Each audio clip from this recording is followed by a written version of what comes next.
with the charitable deeds that we show to people. Nandun ang Panginoon. So it does not have to be something great para ipaghanda sa ang mga tao para sabihin ang Diyos ay darating sa kanilang buhay. Sa pagyakap mo sa isang tao, niyayakap na rin siya ng Diyos. Sa pagkikinig mo sa isang kaibigan na nangangailangan ng listening ear, Jesus is already listening to him or to her. And in the same manner, the way we refuse people in these opportunities of goodness, we refuse them Jesus as well. I have a very sad experience about this just very recently, and I must confess this is something that has burdened me a little bit. Kasi nandun kami ngayon sa Pius Good. We are meeting there, CBCP and assembly namin. But I had to go to Intramuros one afternoon because I had to meet some people there. So nagmamadali ako after the meeting because last Friday, after yung meeting ng Permanent Council at saka yung chairman of the commission, I was rushing back to Intramuros. So kailangan matraffic yung kasi sa katutak ng mga yung vans and container vans and all that dun sa UN Avenue. So nakipag-unahan ako sa pagkuha ng taxi. So medyo dun ako sa una-unahan para nakakalamang kasi dun magagaling yung taxi. And indeed, about 3 minutes after I arrived, there was this taxi. Tama-tama, papapasok siya kasi yung pasahero niya, bababa pala sa Pius Good. Oo, natuwa ako. Sinundan ko na agad. And then, siyempre, tutok na ako dun sa pinto. Eh, natagalan pa yung ale sa pagbabayad kasi apparently she was paying big bills and they had to look for some change and all that. So, bilis. And I was listening to a woman behind me talking to her child. I wasn't, of course, interested in what they were talking about, but the child and the mother they were talking about some concerns kasi parang the mother was consoling the child.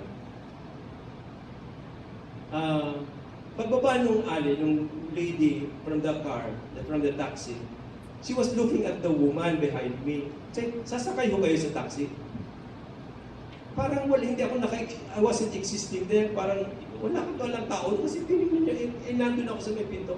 Una nagpika ako kasi, tao din ako, bakit? Nandun babae, nakita niya. Siguro ka pa babae kasi parang ganun.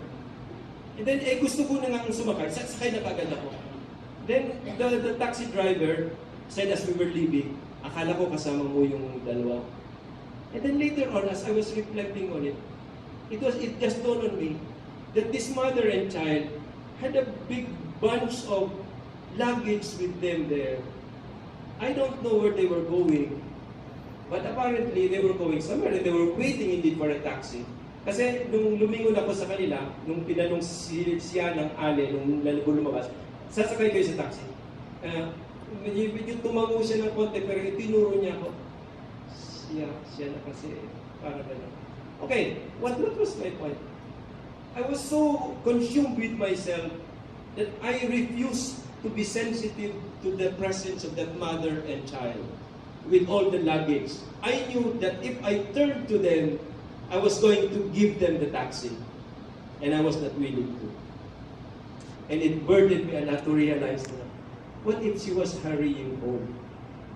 What if there was no taxi that would come within the next hour or so? Maybe eventually there was a taxi. Malamang nakakuha na siya kasi wala na sila doon kung bumalik ako. But it was not the point. But that was not the point. It hurt me a lot. I felt so guilty about it because I was so consumed with myself. I know that we get into situations like this a lot. We have to do things, we have to say, ako muna kasi nagmamadali na. And I had my points. But the point, a deeper point was that, did I see Jesus in them? Did I hear their need? Or was I at least sensitive to their need? Even if I did respond to it, to the need. Anyway, this is who we are, and this is precisely why we are Christians. Whatever we do, in the negative or the positive sense, we proclaim Christ somehow. And even in the little things that we do, it matters most. Kasi sabi nga, at the end of this story, this is my third point, Sabi natin, isang katutak na daming ano yan eh. Yung mga hindi nakakilala sa Diyos, ang daming problema sa kanila. Anong gagawin natin mga Katoliko? Basta ibibigay natin, it's going to be a useless thing. Bakit ba na magsisikap? And that brings me to my final point na through a story that I just read the other day. There is this man who was walking by the beach and he saw that there were many starfish. Itong yung starfish. They were thrown in the beach kasi nag-receive na yung water, naiwan sila. Alam niyo naman itong mga starfish, gumagapang na ito. And they were stranded on the beach, thousands, hundreds of them. And he started throwing them back to the sea. And somebody was watching him do it. And after some time, sabi niya, hey, you're doing a useless thing. Sabi niya, there are hundreds of them. It's not going to make any difference. And the man said, it will make a difference to those I threw back. It may not make a difference to those who will remain stranded, but to those I threw back in the water, it would make a difference. Kahit isa lang, it would make a difference. And this is what World Youth Day is all about.